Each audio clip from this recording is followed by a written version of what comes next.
What's going on, diecast enthusiasts? How's everyone doing today? Hope everyone's doing very well.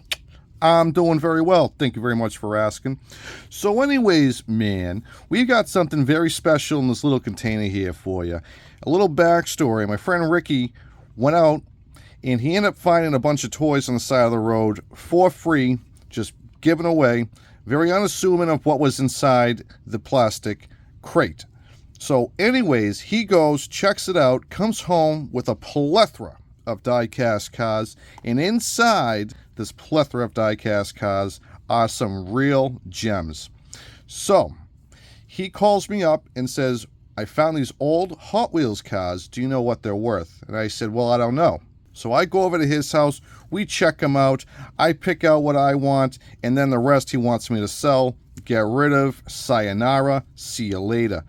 Anyways, long story short, I'm at the Granite State BMX and Toy-Con of the Northeast show. That was July 13th, and I had this thing for sale, and nobody bought it.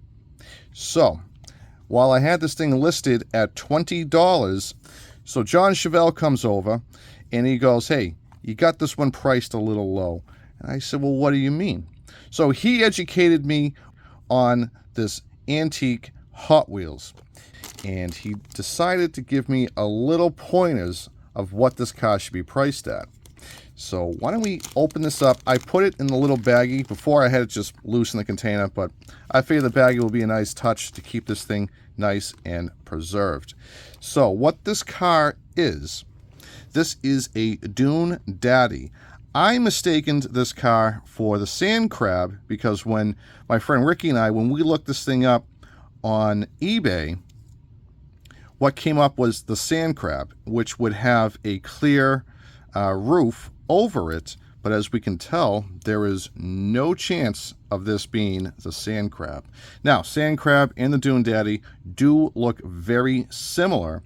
So what I was seeing was that this thing was worth $20. So I unknowingly put a $20 price tag on this, and this thing is worth some cake. Now, what makes this thing worth money? Well, first of all, we do know it is an older style Hot Wheels car, also known as a Redline for the Redline wheels. And of course, this one doesn't really spin that well. Actually, it would. There we go. It spins, which is actually really good. The axle's a little bent right here, but that's not really an issue. So this car was produced in 1973. And what makes this thing extraordinary is that the paint is still mostly here. So there's little chips, but most of the paint is here. I would say a good 98% or more of the original paint is still here. Also the fact that this is purple. So like we all know with Hot Wheels cars, color, casting, condition is definitely a good way to sort these things out. And this one is in very, very good shape for 1973.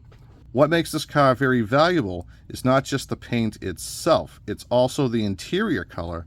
So as we can tell right here, the interior is not black, it's not white. This is a gray, shiny interior, which is actually very interesting. And John Chevelle, or I'm going to call him Mr. Chevelle, Mr. Chevelle told me that they didn't make Hot Wheels with this color interior a lot. Now, besides that, we do have all original Redline wheels for 1973. This is a metal base, by the way. This is not a repop. We have right down here the Dune Daddy.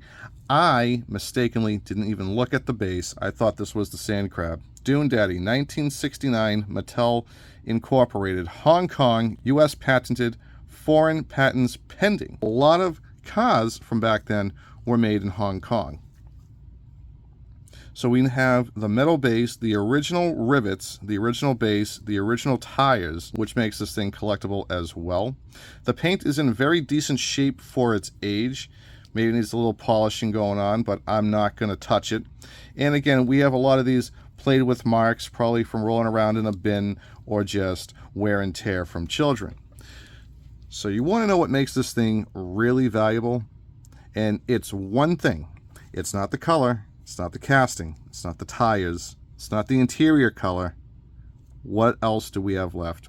Obviously, it's not the metal base, and I'm going to tell you this right now. It is the windshield.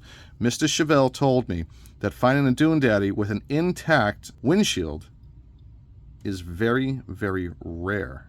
So, it's not worth 20, it's not worth 30, it's not worth 40, $50 price tag on this thing, and that is fair pricing for this Dune Daddy from 1973. Very nice car, very clean. I think this thing is extraordinary that it has survived like this in very decent shape. Awesome. We still have the original paint on it. Most of it is here, and that's also another thing, is that the enamel is still very much intact on this car. What a beautiful piece of history, and what a beautiful vintage Hot Wheels car. I'm very happy to have it in my possession. This thing will be for sale. It's on consignment. If I can't sell this thing in 3 tries, I'm buying it. I am buying this thing. I want this thing as a red line in my collection. But you know what? I told Ricky I'm going to get him some money for this car, and that's what I'm going to do. If I can't do it, he's still getting money because I'm going to buy this thing. But you know what? How about this? I'm going to offer it up to John Chevelle. And if John Chevelle, if you want this thing, it's here. Let me know. We'll see what we can do. I will try to sell it. And if I can't sell it, I'm either keeping it or Mr. Chevelle's going to have it for his collection. Anyways, that is all the time I have for you today, ladies and gentlemen. Please like, comment, subscribe, and don't forget to share. I'll know. If you've made it this far into the video, you have my gratitude. Thank you guys very, very much. That being said, collect what you like. And if you're not having fun, you're doing it wrong, man. So do it right at the time of your life. Later, taters.